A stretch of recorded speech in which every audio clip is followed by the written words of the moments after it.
Joe, Okay. can I ask a question? Yeah.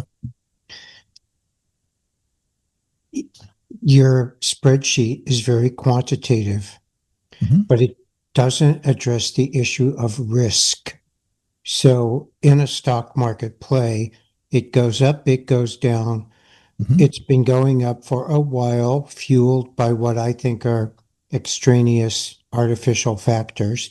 But if there's like very little risk in owning the house compared to being a player in the market, do you agree? Sort of yes and sort of no. And here's why I say sort of. That is a question that to me lives against the backdrop of time. Okay, so if we're trying to quantify risk, if that's what we're trying to do, I agree with you because stock market's had a pretty nice ride. There's no doubt about it. Okay, if we isolate the 5 or so years from the COVID time, in my view, which is backed up by people much smarter than me, was 100% because of the Fed. Because the Fed said, you can take whatever risk you want, you won't lose.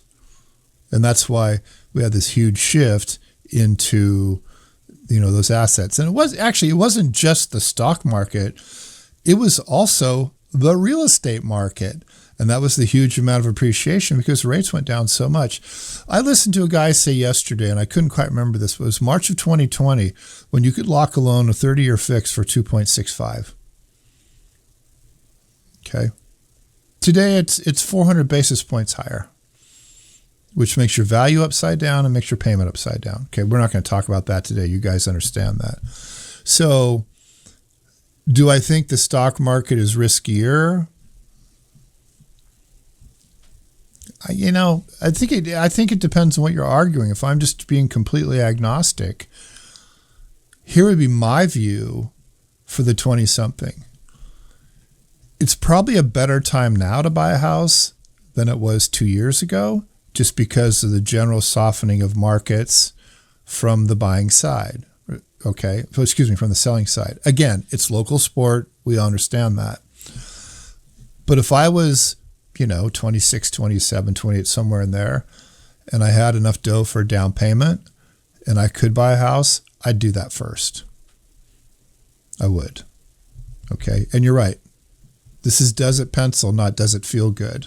You're right about that. It is quantitative analysis. But here's the thing about the stocks that's different from the real estate. It's a much lower bar to entry and a much easier in and out. And I think people need to be mindful of that as well. When I first got in the real estate industry in 1987, I think it was my first introduction to people's overly inflated balance sheets full of real estate equity, which, by the way, you can't just easily break a piece of that off and go buy food. Okay? So it's this balance of building equity while maintaining enough cash flow to be able to sustain your existence. Okay, which is part of what I struggled with when I got into commercial real estate.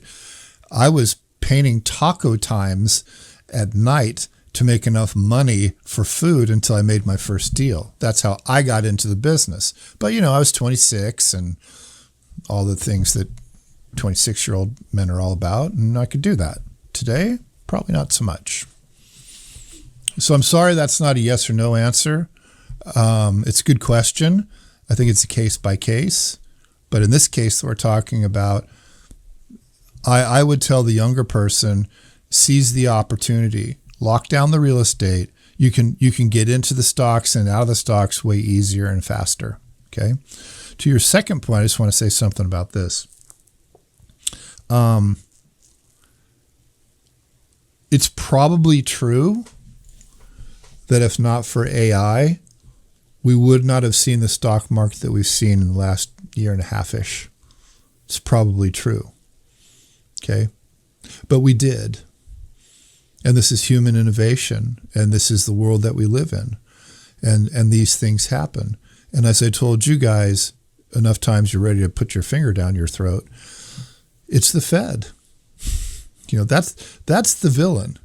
That's the one we gotta be mindful of. The bond market is so integral to a capitalist economy. And I'll do a talk maybe next couple of weeks about the bond market. And that's something, especially people that sell real estate, really need to understand, in my career, in my lifetime, we've watched the mortgage industry go from 30-year treasuries to 10-year. Why did they do that?